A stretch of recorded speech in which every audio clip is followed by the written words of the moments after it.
সব গাছই পানির মতন কাটে, শুধু অর্জুন বৃক্ষ কাটলে করা কোন ফেলে যাবে ওই ঠিক পায় না। ও গাছটা হলো নানান পদের ফুলা গাছ, এই জন্য করাতে খেখা করে, বলে যে আমি কোন নিয়ে যাবো।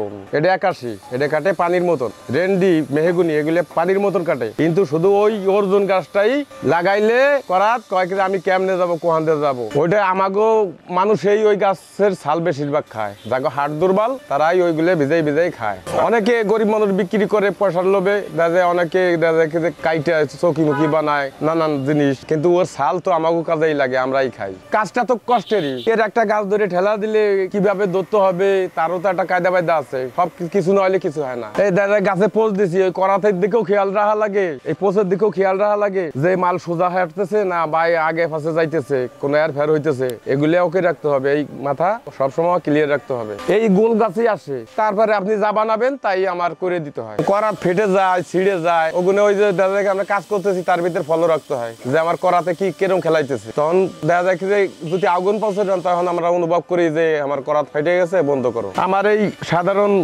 ওই মুড়ের মাল যখন ধরে আনতে যাই তখন আমার একটা হাসার লাগে একটা দাঁতে, তার ভিতরে আমি 2 মাস ভুগি। বিষাক্ত জিনিস তো, আলতো বিষাক্ত জিনিস, সাপের ছবল যেতে বেশি, এখান থেকে পৌঁছে যায়। এই আঙ্গুলির মাথা পৌঁছে গেছিল, পরে আল্লাহর কুদরতে আবারও হয়েছে। মানে কাজের ব্যাসেস করে করাতে যে 1 সপ্তাহ টেকে, আবার 1 মাসও টেকে, আবার 15 দিনের টেকে, কাজের ব্যাসেসের উপরে করাত টিকা করতেছে। হ্যাঁ, 1 সপ্তাহ যায়, 2 একটা করাত 1 সপ্তাহে ফিনিশ।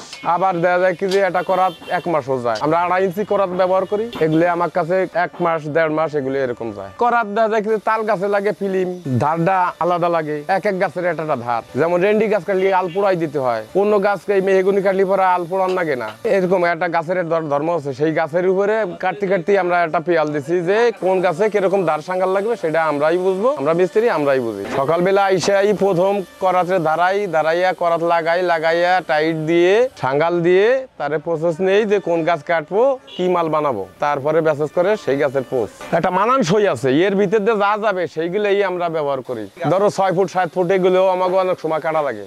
আবার টলি আছে তারাও কাটে, কিন্তু আমরাও দেখা আপনি 2 মাল আনছেন, তার ভিতরে একটা গোড়া মাল মোটা পাই দেখেছে, তো ওই মালটা তার দূরে ঠেলে দেওয়া যায় না, ওটাও কাটতে হয়। ওই সময় একটু কষ্ট হয়, ঠেলে 3-4 দিন উঠে এলাম, পরে সেলাই মেলাই ধরে ফিনিশিং করতে হয়। আমার অন্য ডিফেন্সে লাগাইলেও সেগুলো আমার ভালো লাগে না, আমি এইটাই করে স্বাদ পাইছি, আমি এইটাই করি। হ্যাঁ, গন্ধ মনে হয় নিম গাছ কাটা দিলে পরা আলাদা সেন্ট, ওই পিত্তি গাছ কাটলে পরা আলাদা জিনিস, নাক দেয়া রস আসে, রেন্ডি কাটলো নাক দিয়ে রস আসে। এই গাছ যাহা আছে 2-3টে গাছ আছে শরীরের ক্ষতি করে, তাছাড়া সব গাছই আমাদের পক্ষে উপকারী। যেমন কড়ই গাছ, রেন্ডি গাছ, পিত্তি গাছ এগুলোই ক্ষতি করে, এই 3 প্রকারের গাছেই বেশিরভাগ ক্ষতি করে। তাছাড়া সব গাছই আমাদের শরীরের পারফেক্ট, আমাদের রোগ আমার কাছে দূরে ধরে থাকে।